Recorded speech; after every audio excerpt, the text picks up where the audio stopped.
I was hired to be a music teacher educator. But more specifically, I suppose one might say I was hired to train future band directors. Of course, my position entails much more than that, but across the scope of our department members' skills and specializations, my primary charge is to ensure our instrumental band students are prepared to effectively contribute to, and in many ways fit inside the boxes of, area school band programs. Certainly, in the United States, we love our traditions, and we all know school band is no exception. In the world I'm in now, and perhaps your world too, area cooperating teachers expect our student teachers to function in the traditional band world, and local principals largely seek job candidates that complement how it's been done. And while many music teachers have made significant strides to realize creativity and innovation in the large ensemble, ones at contest still seem to reign supreme. Let me add that these musings are not an indictment of the amazing area band programs that surround our little community up in Northwest Ohio. Good stuff is happening. But our traditions are our habits, and habits can be an awfully cozy little security blanket to step away from. So tradition is out there. The problem now is that I'm simply not sure if I'm on board with tacitly reinforcing those traditions by teaching to the test of others' expectations for what a band director, and band instruction in general, should be, just so that our grads fit into those boxes and get hired. And, as an outsider transplant into my current community, and as a humble junior faculty fumbling my way toward aspirations of tenure, I'm also not sure how strong my voice is allowed to be about all of this. So in a lot of ways, I guide our pre-service teachers to rise to these should-be expectations. Naturally, I want them to be prepared, in the eyes of their future cooperating teachers and employers. Lacking in that regard risks compromising so many things: the joy and security in their careers and the professional reputation of my institution, to name a few. But I also want my students to be savvy consumers that don't just gulp down the traditional school band Kool-Aid. And I want them to feel empowered and have the tools to successfully create meaningful, innovative, democratic experiences for their future students, building upon, extending, and disrupting extant traditions. That all said, when push comes to shove, I have about 24 hours of instructional time with students that are enrolled in our band methods course, and that is not a lot of time to even fully explore the inside of that box, never mind the outside. So these limitations dictate that I spend a heck of a lot of time inside that box. And I mean, it's quite a nice box, and it's tidy to be contained, and it turns out you can exercise a fair bit of creativity and autonomy inside that box.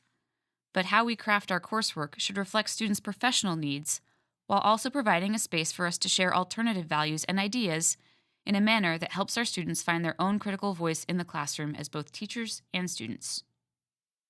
Reflectively examining one's practice may reveal what scholar Jack Whitehead refers to as living contradictions, that is, holding educational values whilst at the same time negating them in practice.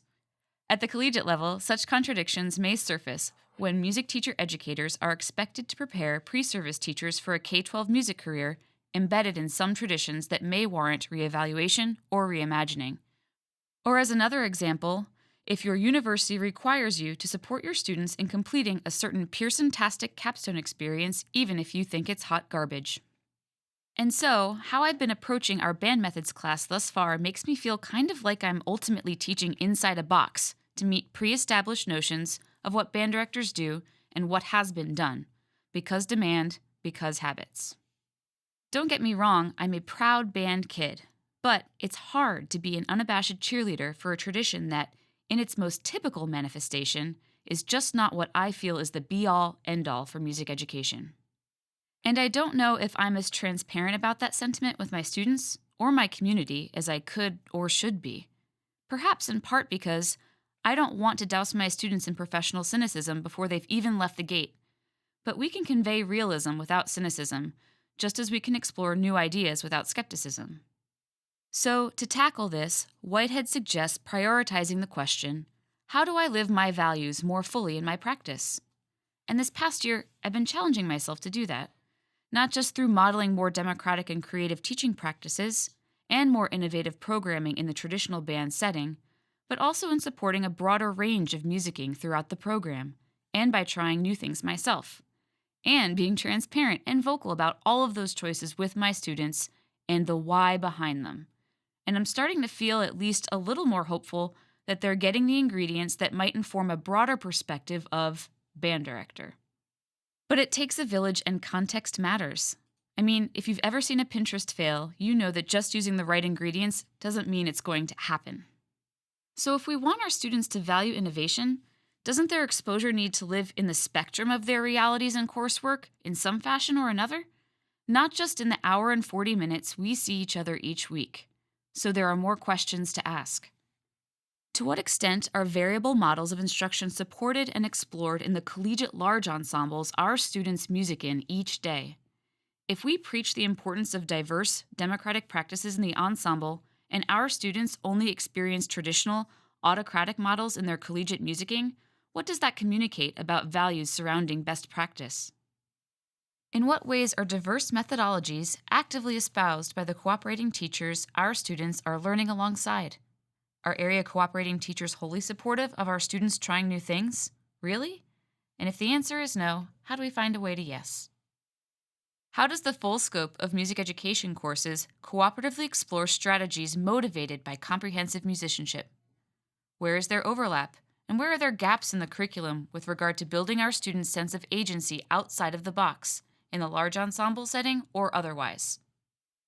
Answering these questions and addressing these concerns can help us get to the tipping point where our students see these values alive and in practice outside of our classroom discussions regularly. And Malcolm Gladwell suggests there are 3 agents of change necessary to get to that tipping point. We need just a few people to make an idea or movement memorable and sticky. But what these questions reinforce is that context reigns supreme. And in particular, he mentions the bystander effect, this phenomenon where folks are less likely to engage when others are around. That the greater the number of people, the larger the diffusion of responsibility to effect change. The same could certainly hold true for reimagining band directing in a way that actually becomes sticky, beyond the programs within our immediate influence.